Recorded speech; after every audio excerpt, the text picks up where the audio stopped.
Hey everyone, welcome to episode 8 of Teaching Tales. Once again, I am your host, Brent Coley, and joining me today on the podcast, I'm thrilled to have the assistant principal at my school, Cassie Caldwell, joining us. Yeah, Cassie, thanks so much for taking the time. Oh, I'm so excited. Because I know that you have a busy schedule, because you're in the office across from me, and I know how busy we both are, so thank you so much for taking the time.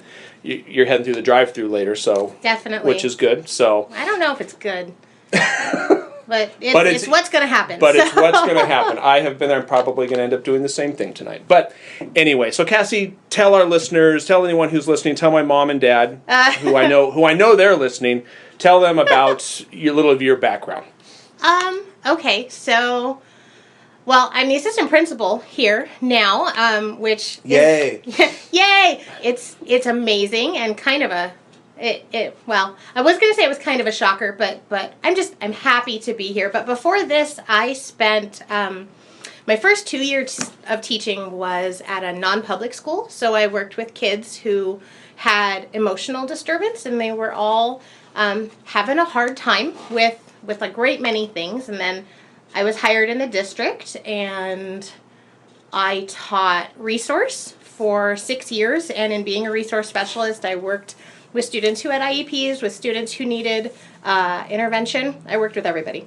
I took them all on, and I taught Read 180, which was one of the best things I think I've ever done, ever. Mm-hmm. And I still love it. If I can get into a Read 180 classroom, I am a happy, happy camper. And then last year I was a teacher on special assignment, so I did the intervention again, but had to step it up a little bit in working with teachers more. And like I said, and now I'm here. And now you're here, and I am thrilled that you are. And correct me if I'm wrong, your first year we worked, was that your first year? That was my first year. Or was it my last year at the school?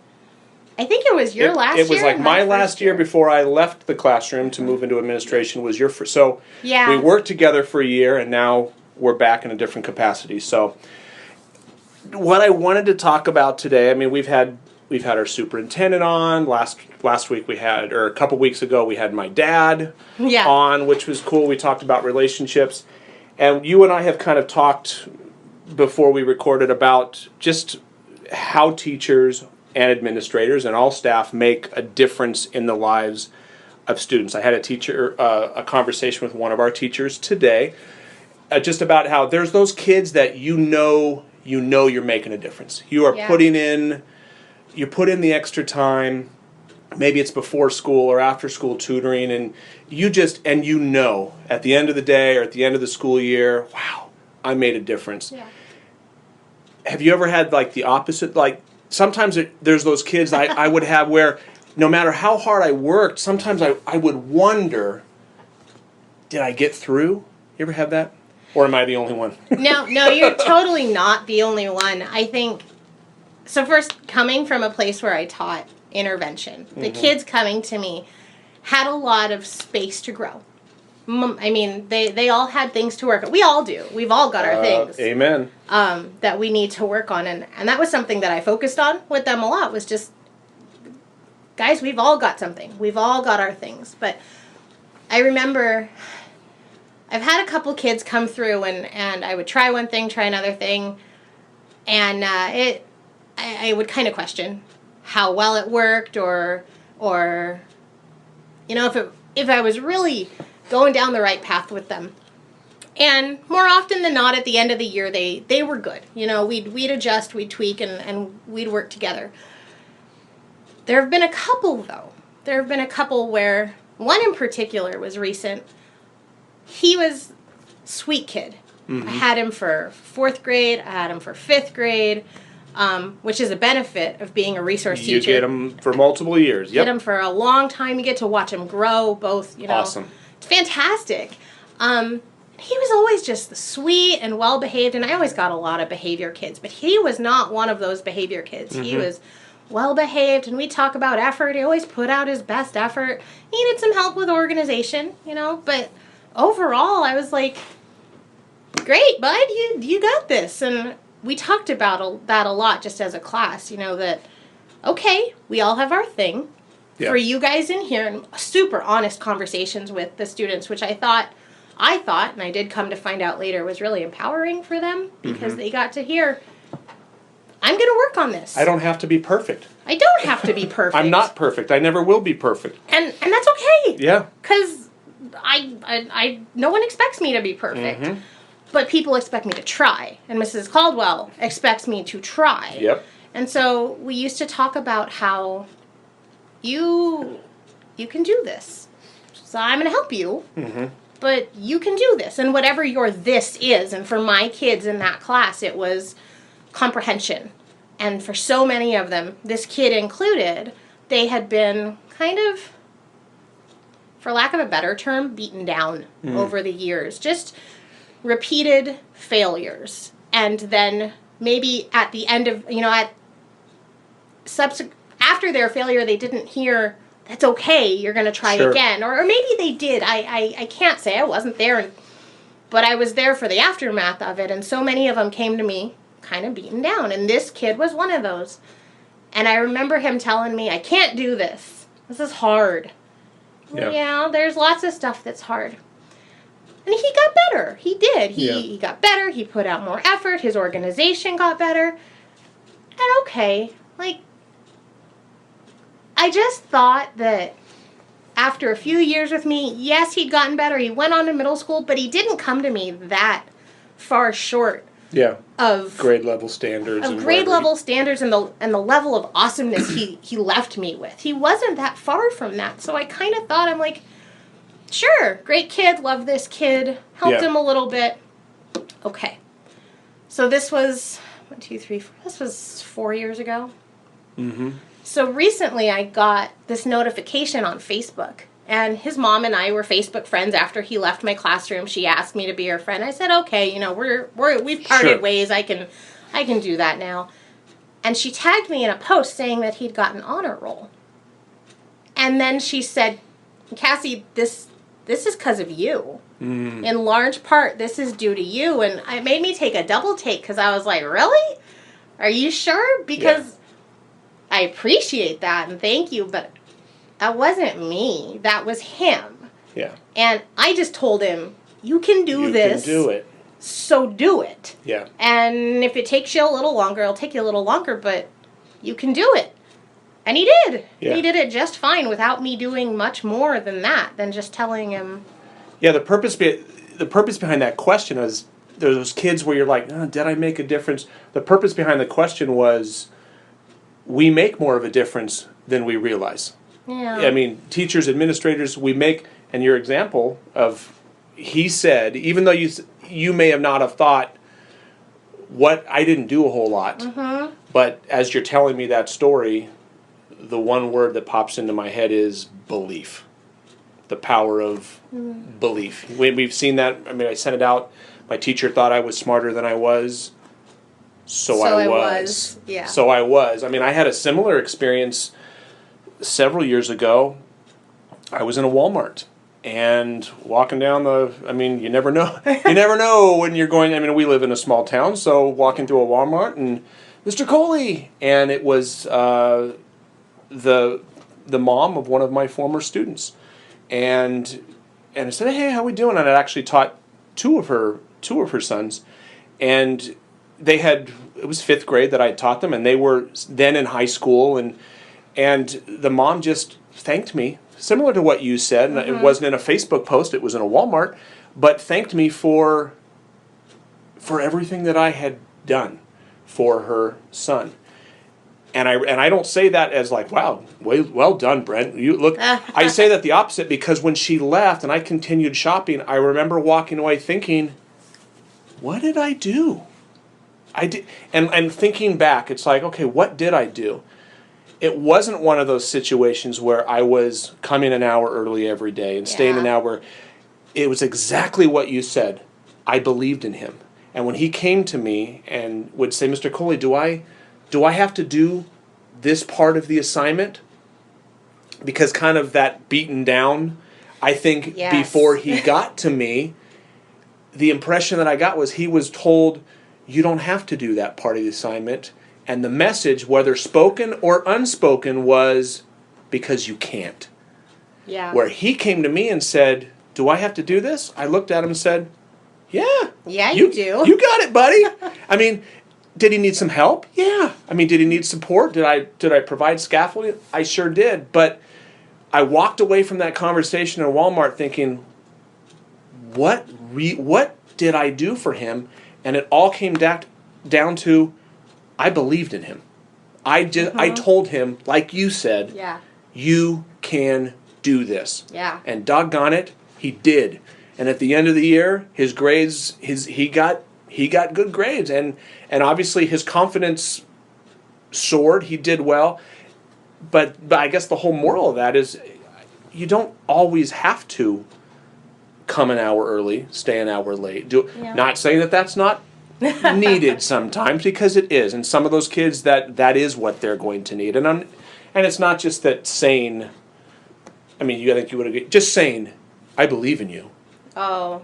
That's not enough. I mean, and anyone listening, it's like, if you're a new teacher, oh, Brent's saying that all you have to do is say, I believe in you, and no, obviously you have to provide the supports and the interventions and things like that, but providing that without sending the message of, I believe in you, you can do this, it's going to fall on, it's not going to have the effectiveness that it would. No, of course not. And one of the things we used to do that was just something I thought was good, and it turned out to be very good, was talk with the class and talk about how it's okay to come in with areas there where you need to grow. Mm-hmm. That's okay. We all have our things. Yeah.